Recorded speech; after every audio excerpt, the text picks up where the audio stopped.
Property went downtown. Alright, so how many of you actually got to see West lose the arm wrestling contest? Oh, I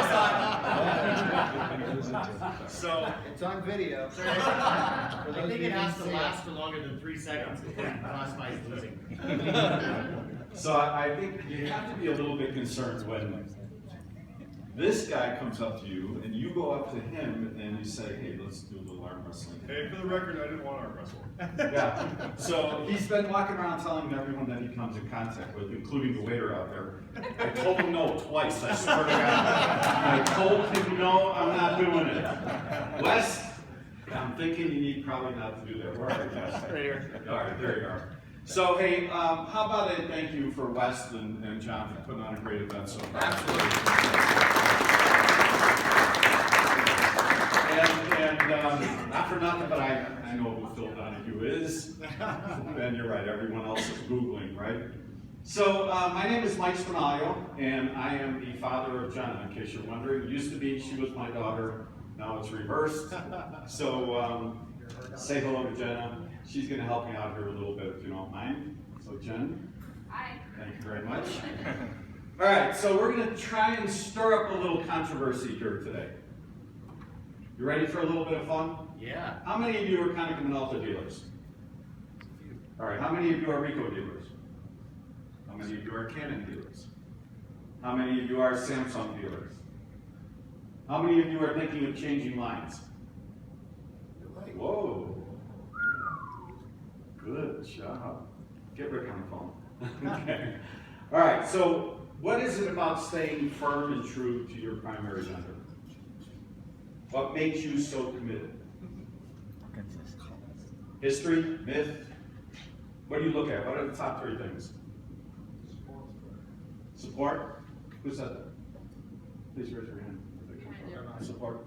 By the way, I had a little bout of brain surgery not too long ago. I'm single-sided deaf, so everyone sounds like they're coming from here, so I apologize. So if you would just, throw something at me. The cost of change. Yeah, well, that's exactly right. Cost of change. So you got the myth, you got support, you got cost of change. And I was listening to all the speakers yesterday. Some really interesting things popped out of it. The 40-hour work year. Actually, I have a hard time saying that. 40-hour work year. How many of you actually believe you can do that? Yep. Oh, I was the only one that had nightmares last night. I'm trying to think how you can have a 40-hour work year when you're connected 24/7. Right.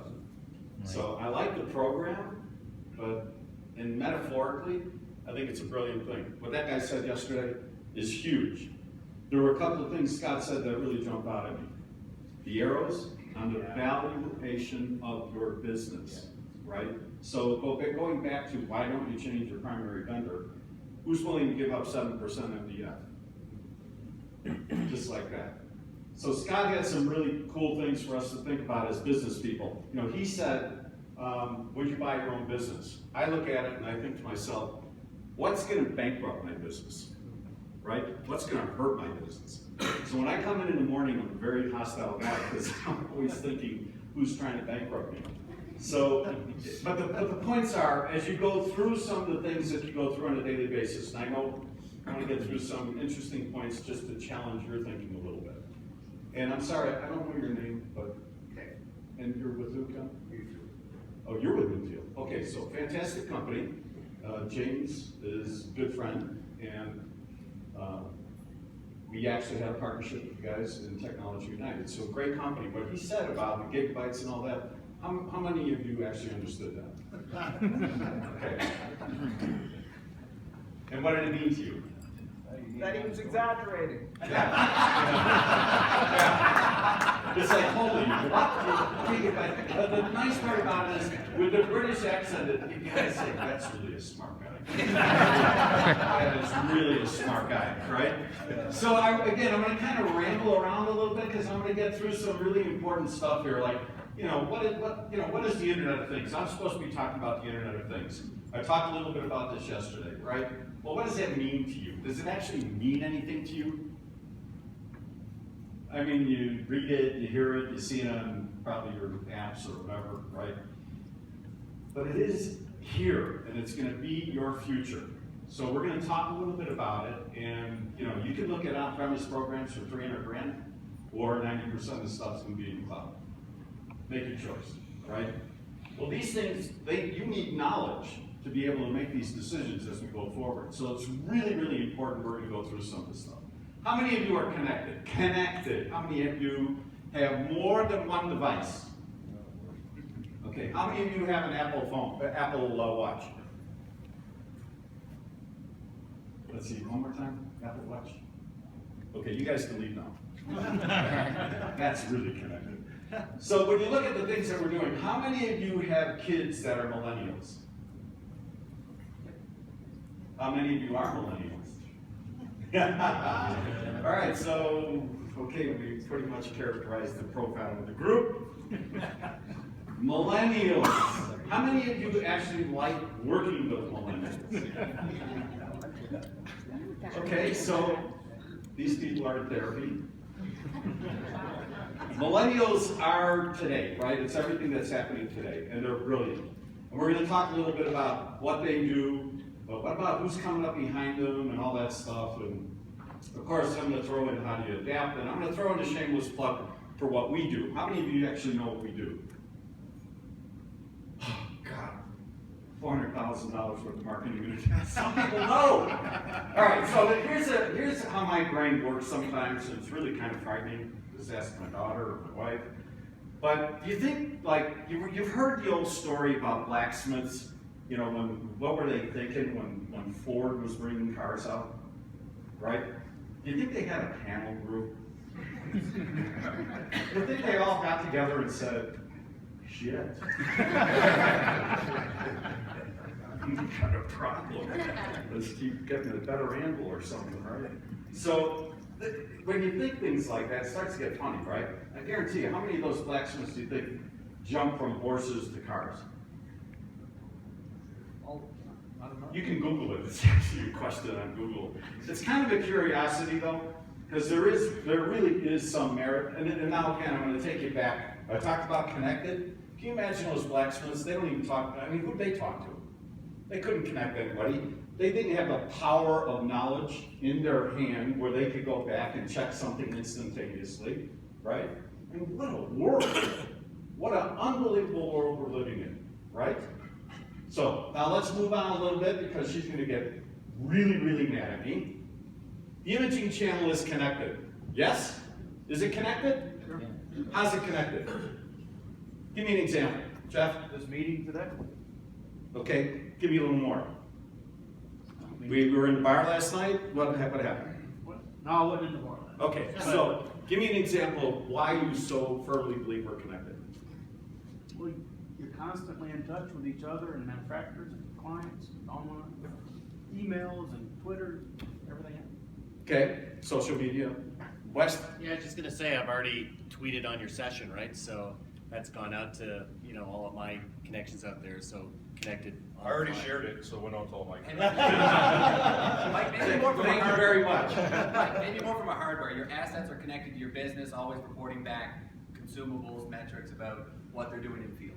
All right, so I want you to think about this. Thank you, Matt. Thank you, everyone. Thank you, Jeff. But I really want you to think about this. Are we really connected? If you talk to the copier guys, quote unquote, but maybe Kevin and I on the information side, data side, and I'll take you and me out of it, but let's just say some of the developers, they look at this channel as the most slowest, adopting, biggest pain in the butt channel to work with. True. You know why? You can't even get a copier to speak to another copier. So he's talking about gigabytes and data, and really, we can do those things, right? The technology is there. So why is it we can't fix every copier and printer in the world from your desktop? They're not made that way. And they're not made that way, why? I suppose you realize they're being. Because they're slow and they're stodgy and they don't want to because they don't want to break what's paying the bills, right? So then you get companies like Newfield IT or MWA or Print Audit or people who invest millions of dollars, tens of millions of dollars, hundreds of millions of dollars in developing products that anticipate and drive the business, right? That's what we're supposed to do. I had a conversation with somebody yesterday, said, I don't understand why the OEM just doesn't buy that company. Well, the reason why OEMs don't buy companies like ours typically is because we are the incubators for this channel. We're the incubators. We're the ones that invest a lot of money with private equity groups and or VCs, and ultimately maybe Xerox does buy it, right? Occasionally. So let's have a little bit of fun with this. We're gonna move a little bit further.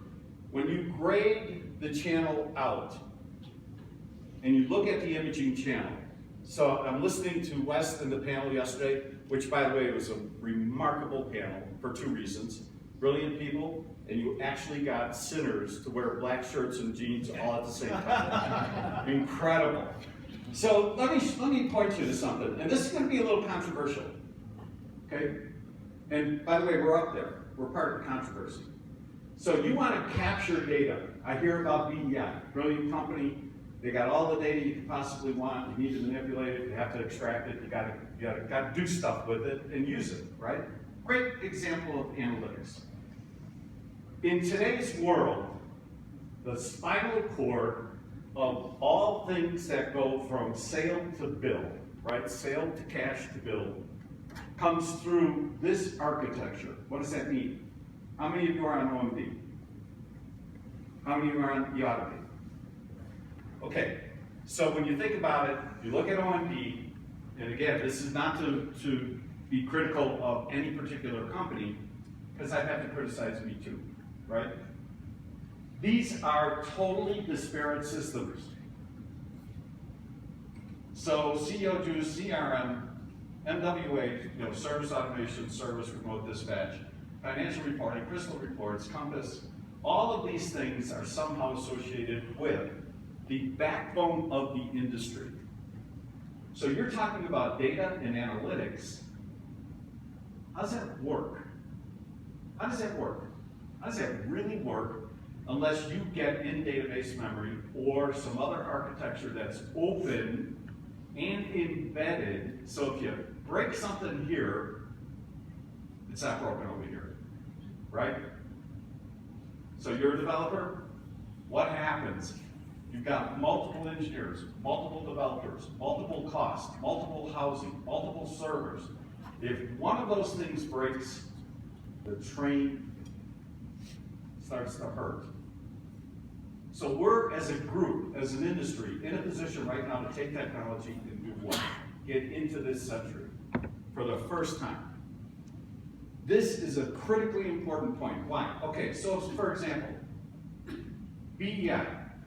We're integrated with them, great partner, love them, love Bud Kirky, love those guys, and we're working very, very closely.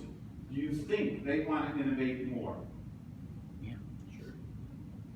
Yes? Yeah. They want more data in your hands, right? I heard you guys yesterday on the panel talking about changing business models. You can do that, but if the infrastructure doesn't support selling seats, it's a great conversation, doesn't go anywhere, right? Absolutely. So this is probably the most critical part, I think, for our industry, to be able to change that. How many disparate platforms are you using to run your business? You know? How many? Somebody raise your hand. Okay, so I won't put you on the spot. But typically, you need something for contracts, you need something for administration, you need something for HR, you need something for service, you need something for service dispatch, you need something for managing your print volume, you need something for your MPS world, you need something for managed network services, and it just goes on and on, right? How many of you have an IT group? So your IT group is challenged every single day to make sure that they can provide you with the ability to build things accurately, real time, so when you wake up in the morning and Dusty at Milner or whoever wakes up and says, I'm gonna go right to my iPad, well, there's my cash, here's my billing, right now, in the moment, right? totally different world than the world we're living in today. So controversial? Yes. You know why? Because basically what we're talking about is taking 50, 60